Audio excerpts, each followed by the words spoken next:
Isang magandang hapon mga kasari-sari ko dyan. Kamusta kayo? Kamusta ang inyong negosyo? Ang lahat ba ay okay ang benta ngayong araw na ito? Syempre, yan ang wish ni Ate Tintin. So bago ako magsimula sa isang napakagandang talakayan mga kasari, alam ko matatamaan yung iba dyan ha? Kasi ginawa nila ito.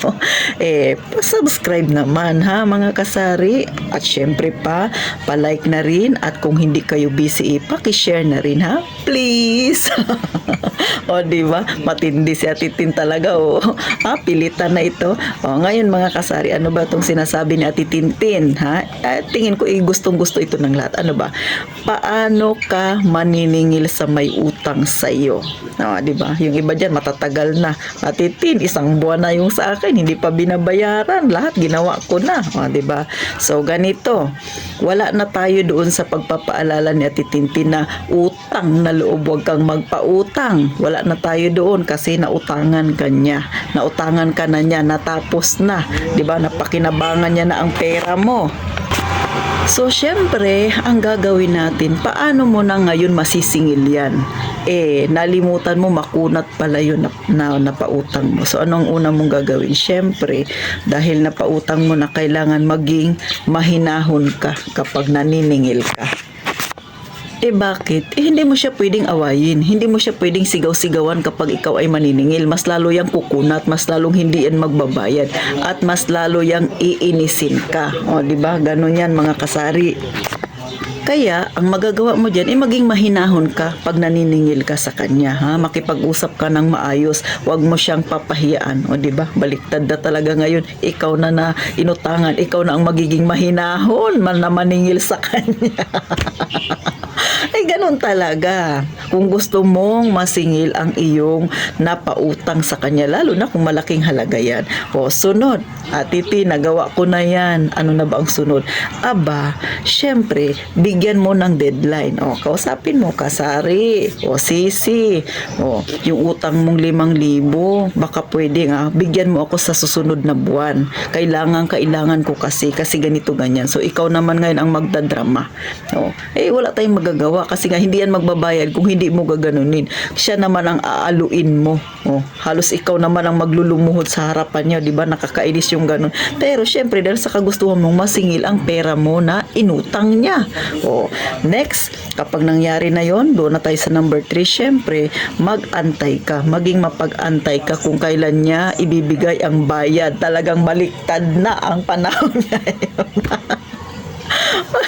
Ganon talaga mga kasari. Kapag nag-antay na, Ate Tin, nag-antay ako. Sabi niya sa susunod linggo, inabot na ng 1 buwan, hindi pa rin nagbayad. Ikaw naman ang mangungulit sa kanya. Balikan mo ulit. Ganon ulit. Maging mahinahon ka ulit, bigyan mo ulit ng deadline. Maging pasensyoso ka mga kasari. Kasi nga, pag inaway mo yan, wala yan mangyayari. At lalo na kapag ipinabarangay mo yan, iisipin niya, pinahiyaan mo siya. Kung tutuusin naman, dapat naman talaga siyang ipahiya, lalo na kung buwan na ang ibinibilang sa utang niya. Diba? Ang pangako niya lang sa'yo sa susunod na araw. Yung araw, naging susunod na linggo. Yung susunod na linggo, naging sa susunod na buwan. At yung iba, nagiging taon pa. Hindi pa nagbabayad. Diba? Natawa ka? Kasi na real talk ka? Totoo yan. Mapatindahan man o pera yan, mga kasari. Talagang nangyayari yan. Talagang ang isang tao'y nangungonsume kapag siya ay nagpautang sa mga taong hindi marunong magbayad. Diba? Napakapirwisyo talaga ng mga tao na ito. Panghuli na gagawin mo, Ate Tin, papabarangay na ba? Hindi.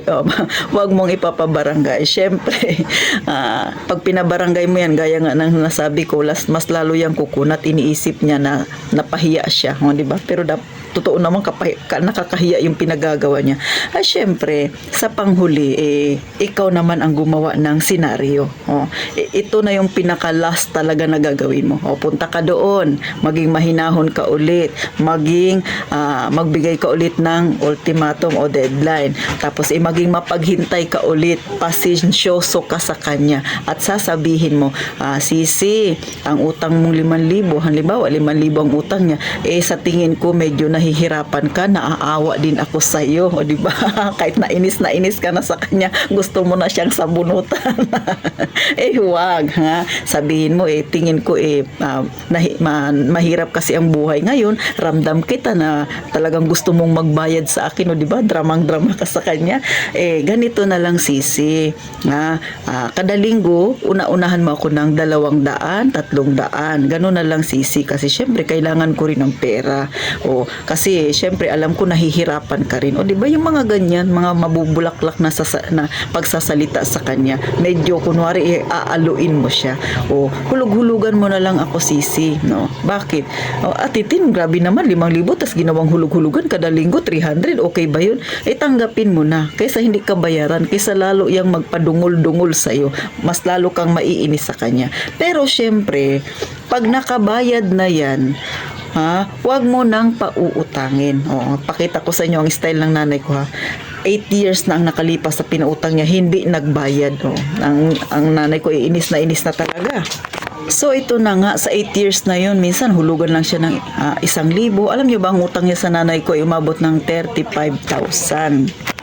Sa 35,000 na yan, sa isang taon, 2 beses lang siya magbabayad. Minsan 1,000, minsan 2,000, minsan 2,500, o diba? Bonggang-bongga siya magbayad.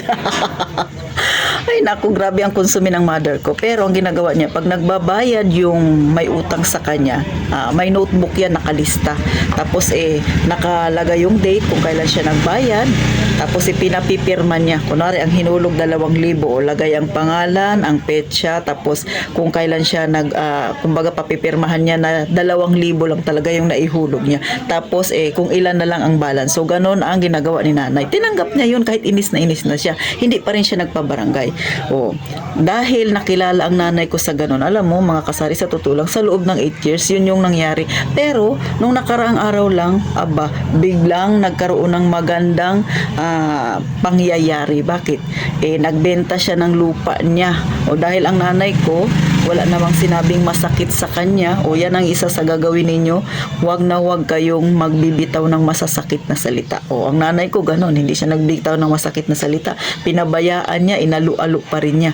Ngayon, nung nakabenta na yung may utang sa kanya ng lupa, binenta na kasi nagkalat na rin ang utang niya dito sa amin. So, binenta niya yung lupa niya ng medyo mura. So, sabi ng nanay ko, baka naman pwede mo na akong bayaran. Nagdilang anghel. Nagbayad talaga siya, di ba? Pasabagay, ang binayaran niya sa nanay ko parang nasa 20,000. Isang bigayan. Kalain mo yun, 8 years bago lang sa loob ng ganun katagal. Ang balance niya pa sa nanay ko, 20,000. Nagbayad siya. Kita niyo kung gaano kahaba ang pasensya ng nanay ko. So, walang masama. Pero sa totoo lang, yung nanay ko, inis na rin. Sa akin niya sinasabi yung buwisit niya doon sa tao na yun. Diba? Pero, hindi mo siya pwedeng awayin. Huwag mo siyang ipapabarangay. Kasi, magmamanos kayo. Diba? Walang mangyayari. Ang laki ng utang niya. Alangan naman, i-thank you lang ng nanay ko yung utang niya na 20,000. Balance na lang yun. Sa 35,000, 20,000 pa siyang balance. So, nakikita nyo. So, kapag kayo, inisip niya, titintin aawayin ko na talaga. Okay lang naman, awayin mo. Pero, wag kang mag-expect na babayaran ka niya. Sigurado ako magmamanos kayo. Diba? Hindi niya na yan babayaran. At ang masaklap pa niyan, ichichismis ka niya. Ikaw na yung masama ang ugali. Ganon mga kasari. Ngayon na nakabayad na sa nanay ko, gustong utang, sabi ng nanay ko, wala na akong pera. Ganon, dapat learn from your mistake. Pag nabayaran ka na, huwag ka nang magpapauto uli sa mga yan. Yun ang pinakahuli mong gagawin. Diba? Pero at least, ang nanay ko, hindi niya nabigyan ng kumbaga sama ng loob yun ng utang sa kanya. Siya lang yung nagkaroon ng sama ng loob. Pero never niyang chinika yan sa mga tao na kakilala niya. Sa kanya lang. Ngayon na nakabayad na. Ngayon mangungutang sa kanya. Sabi nanay ko, hindi na ako nagpapautang. So, ganyan din ang gawin ninyo. Kailangan lang maging mahinahon ka, magbigay ng deadline, maging mapag-antay, maging pasensyoso. Kasi nga, nauto ka niya. Wala ka nang magagawa. Nandoon na tayo sa maniningil ka na. So, yan ang pinaka-the best na alam ko na pwede mong gawin. Dahil nakita ko yan sa nanay ko, kaya nabayaran siya, kasari ha. Pero, kung ikaw naman handa talaga na hindi ka na niya bayaran, gusto mo magmanos na lang kayo, bahala ka, awayin mo siya. Sugurin mo siya doon sa bahay nila. Pero, walang magandang maidudulot yan mga kasari. Ha? Hindi magiging maganda. Lalo na kung kapitbahay mo lang yan, di ba? Siyempre, pag nagkaroon ng problema dyan sa inyo, kayo-kayo rin mga magkakapitbahay ang magdadamayan. So, mas mainam habaan mo ang iyong pasensya, ang iyong pisi. Ito naman ay simpleng advice lang ni Ate Tintin. Nasa sa inyo kung gagawin ninyo o hindi. Pero masasabi ko kapag ginawa nyo yan, magiging maayos kayong kapitbahay. Sa susunod, huwag ka nang magpapauto. Ganun lang mga kasari. So sana, napangiti kayo ni Ate Tintin, pero alam ko may nakuha kayong kaunting idea sa kung ano ang dapat ninyong gawin sa mga ganyang tao na mahilig mangutang pero hindi marunong magbayad. So thank you mga kasari. Mag-iingat kayo palagi.